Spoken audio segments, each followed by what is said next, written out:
五亭橋又名蓮花橋，位於中國江蘇省揚州市的鏽西湖的蓮花梗上，是中國古代10大名橋之一，有中國最美的橋之稱。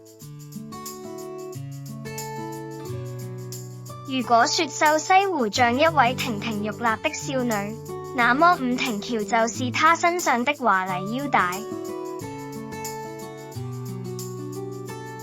五亭橋有5個富有江南特色的峰亭，高筆直的峰亭形狀像5朵蓮花。有一個亭子，天花板畫得很漂亮，亭子外面掛着一個風鈴。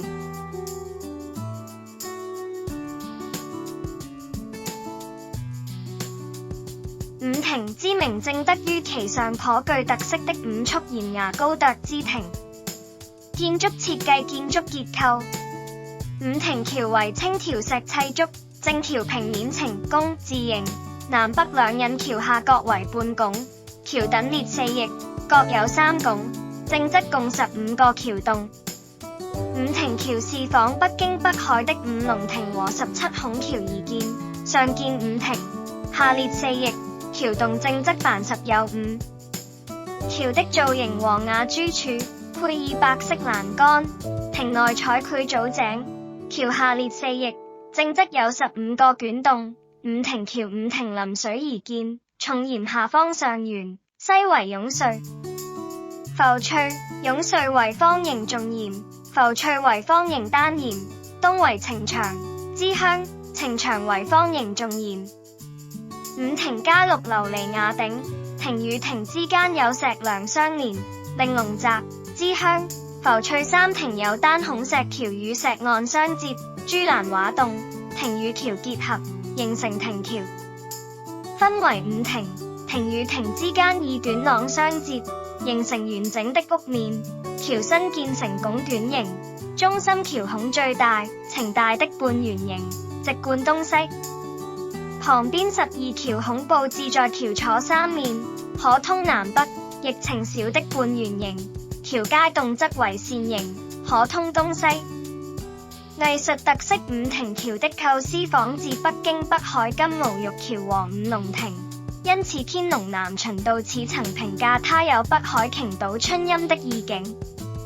這座橋的創造性在於將橋亭合二為一，形成亭橋，又將五亭聚於一橋，亭與亭之間以短廊相接，共同形成一個完整的屋面。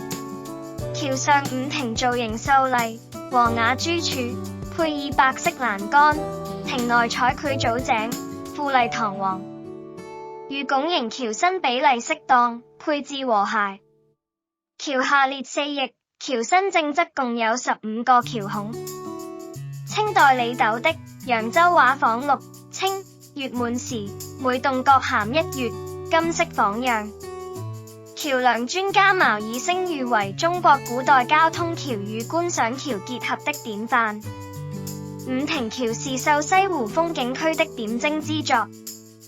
橋的本身就是藝術品，遊客來到橋上，又可以登高4望，欣賞周邊的莊、梅嶺春心、春台明、白塔、水雲聖蓋等眾多湖上勝景。